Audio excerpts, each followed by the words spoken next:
Hi, hello, assalamu alaikum. Welcome to Foodies of Tamil Nadu. Mutton கொத்து கறியில கறிவடையும் Cola உருண்டையும் செய்வோம். இந்த மாதிரி கீமா கிரேவி செய்வோமா? இது எப்படி செய்யறதுன்னு பார்க்கிறதுக்கு முன்னாடி நம்ம சேனலை மறக்காம சப்ஸ்கிரைப் பண்ணிக்கோங்க. ஃபர்ஸ்ட் ஒரு குக்கர்ல ஒரு 2 டேபிள் ஸ்பூன் அளவுக்கு ஆயில் ஆட் பண்ணிட்டு அதுல ஒரு சின்ன துண்டு பட்டை, ஒரு சின்ன துண்டு ஒரு பிரிஞ்சி இலை, அதுக்கப்புறம் ஒரு கருப்பு ஏலக்காய், 3 சாதா நார்மல் பச்சை ஏலக்காய் இருக்கும்ல அது, 2 கிராம்பு, ஒரு அரை டீஸ்பூன் ஜீரகம். இது எல்லாம் பொரிஞ்சதுக்கு அப்புறம் 3 பெரிய வெங்காயம் நல்லா பொடிசாக நறுக்கி அதையும் ஆட் பண்ணிக்கோங்க. இப்போ இது எல்லாம் நல்லா வதங்கணும். நல்லா வதங்கி ஓரளவு கண்ணாடி பதம் வந்ததுக்கப்புறம் அதில் ஒரு 2 டீஸ்பூன் அளவுக்கு இஞ்சி பூண்டு விழுது ஆட் பண்ணிக்கலாம்.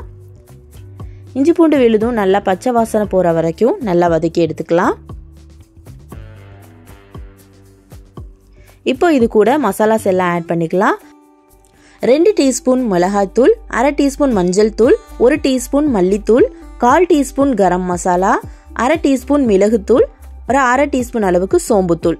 இப்போ இது எல்லாத்தையும் நல்லா ஸ்லோ ஃப்ளேமில் வதக்கி எடுத்துக்கலாம். இல்லைனா மசாலாஸ் எல்லாம் நல்லா கரிஞ்சு போயிடும். அதனால ஸ்லோ ஃப்ளேமில் வச்சுட்டு வதக்கிக்கோங்க.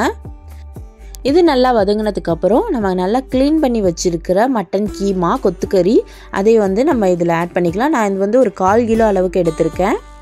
இது எல்லாம் அந்த வெங்காயம் தக்காளி மசாலாவோட நல்லா பெரட்டிட்டு தேவைக்கு கொஞ்சமாக உப்பும் சேர்த்து நல்லா பெரட்டிட்டு இது கூட ஒரு உருளைக்கிழங்கு இந்த மாதிரி கியூபாக கட் பண்ணியிருக்கேன். அதை போட்டுட்டு அது கூட ஒரு தக்காளி நல்லா பெரிய தக்காளியாக எடுத்து பேஸ்ட் மாதிரி அரைச்சி அதையும் இது கூட ஆட் பண்ணியிருக்கேன். இது எல்லாத்தையும் நல்லா மிக்ஸ் பண்ணிட்டு ஒரு அரை கப் அளவுக்கு தண்ணி சேர்த்துக்கலாம். அது கூட ஒரு கைப்பிடி அளவுக்கு புதினா அதை ஒரு ஃப்ளேவருக்காக ஆட் பண்ணி அப்படியே மூடி போட்டு 3 விசிலுக்கு நல்லா அதை வேக விட்டுருவோம்.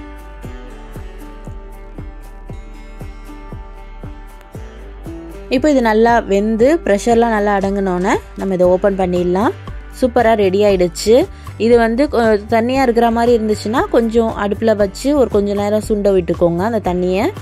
அதுக்கப்புறம் கடைசியாக ஃபைனலாக கொஞ்சம் கொத்தமல்லி கீரை போட்டு இறக்கிடலாம். சூப்பரான மட்டன் கீமா சப்பாத்தி, பூரி, பரோட்டா, ஆப்பம் எல்லாத்துக்கூடையும் செம்ம சைட் டிஷ்ஷு. கண்டிப்பாக ட்ரை பண்ணி பாருங்கள். இன்னொரு இன்ட்ரெஸ்டிங்கான ரெசிபியோட மீட் பண்ணுறேன்.